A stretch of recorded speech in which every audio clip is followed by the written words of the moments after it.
Now at 5, the world is remembering Pope Francis, the leader of the world's Catholics and the first Latin American pontiff, died overnight at the age of 88.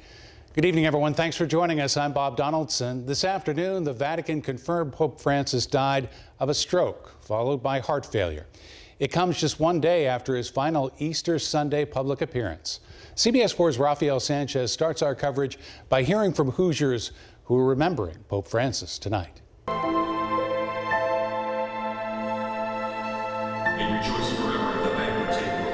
A somber moment for Hoosier Catholics.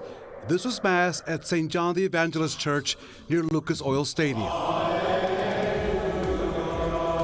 People remembered and reflected on the life and legacy of Pope Francis, the man who led the church for 12 years until his death at the age of 88. I felt it was very important to come to a Mass today to celebrate his life, but also to pray for the repose of his soul. Jorge Mario Bergoglio was one of 5 children. He was ordained as a priest in Argentina in 1969, named Cardinal in 2001, and in March of 2013, he became the church's 266th pope. Pope Francis was a visionary pope. He brought the church back to the basic meaning of Jesus, which is to care for the poor, to help one another. Joe Donnelly met with the Pope as ambassador to the Holy See under former President Biden from 2022 through 2024.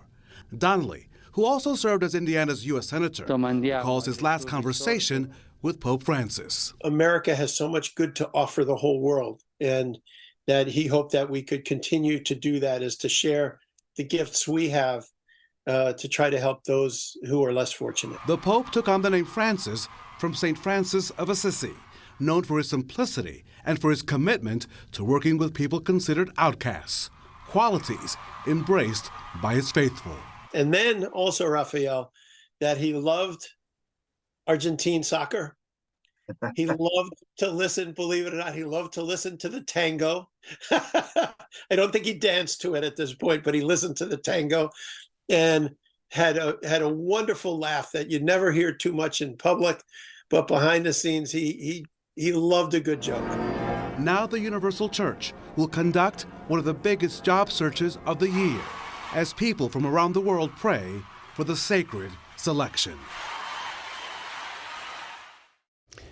Archbishop Charles C. Thompson of Indianapolis released a statement saying Pope Francis had an unwavering passion and devotion to the faith, to the church, and to the people of God everywhere. The Indianapolis Archdiocese will hold a special Mass for the Pope on Thursday at noon at St. Peter and Paul Cathedral. We'll share more reaction to the passing of Pope Francis throughout this newscast.